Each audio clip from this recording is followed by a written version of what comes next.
Je vais vous faire en fait la démonstration de comment passer le fil de soie. Chose que je trouve essentielle pour une question de prévention et une bonne hygiène. En ce qui concerne le type de fil à utiliser, ce n'est pas important qu'il soit ciré ou non ciré, ça dépend de vous. Donc, la technique du passage du fil de soie. Il faudra en fait prendre un long fil. C'est très important de prendre un long fil. Pour quelle raison? Parce que prendre un petit fil, ça va nous empêcher d'avoir une portion qui est propre tout le temps quand on se déplace d'une dent à l'autre. Donc c'est très important de prendre un long fil afin de pouvoir se déplacer facilement tout au long et avoir une portion qui est propre à chaque fois qu'on sort d'une région et qu'on rentre dans une autre région. Ok? Donc on va aller regarder sur le modèle qu'est-ce que ça donne.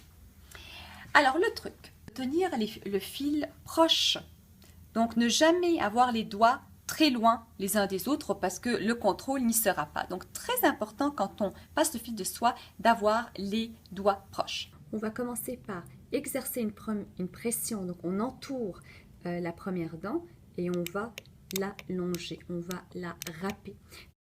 Ne pas traumatiser la gencive en faisant ce mouvement.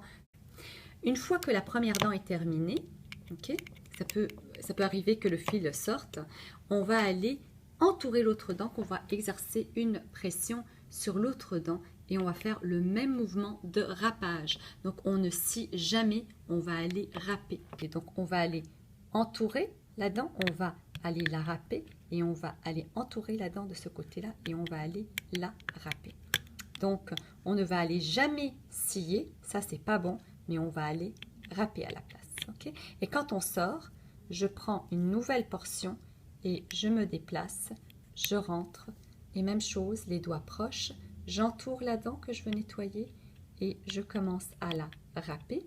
Après ça, je fais une pression sur la deuxième dent que je veux nettoyer et je la râpe, toujours en faisant attention de ne pas aller donc blesser la gencive, ni d'un côté ni de l'autre. Donc là maintenant, on va aller en bouche pour faire la démonstration.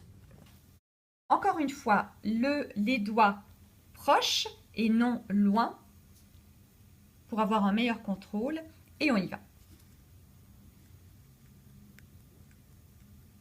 Et on va faire le même mouvement, on va faire une pression sur l'autre dent et on va l'allonger. Et on sort. Je me suis déplacée et là, je rentre de nouveau. Donc j'ai une portion qui est nouvelle. Alors, on va entourer la dent et on va longer. On ne fait pas de mouvements qui peuvent blesser la gencive et on va aller entourer l'autre dent et on va faire le même mouvement. Encore une fois, ne jamais blesser parce qu'on peut vraiment facilement traumatiser la gencive avec le temps là. On peut la couper carrément. Donc bien entourer, autant de l'extérieur que de l'intérieur.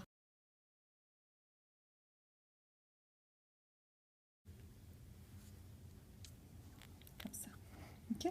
Et quand on sort, je reprends une nouvelle portion et je me déplace. Donc je rentre. Encore une fois, je vais entourer la dent que je veux nettoyer. Et regardez, mes doigts ne sont pas très loin, ils sont très proches. Et je ne fais jamais un mouvement comme ça qui va aller traumatiser la gencive avec le temps. Une fois que j'ai terminé cette dent-là, j'entoure l'autre dent. Et je fais ce mouvement de râpage. Jamais de sciage. Donc encore une fois, le mouvement de sciage, là, on ne rentre pas et on sort comme ça. Hein. Ça ne sert à rien. Il faut vraiment aller nettoyer chacune des dents. Et voilà, donc c'était ça, passer le fil de soie.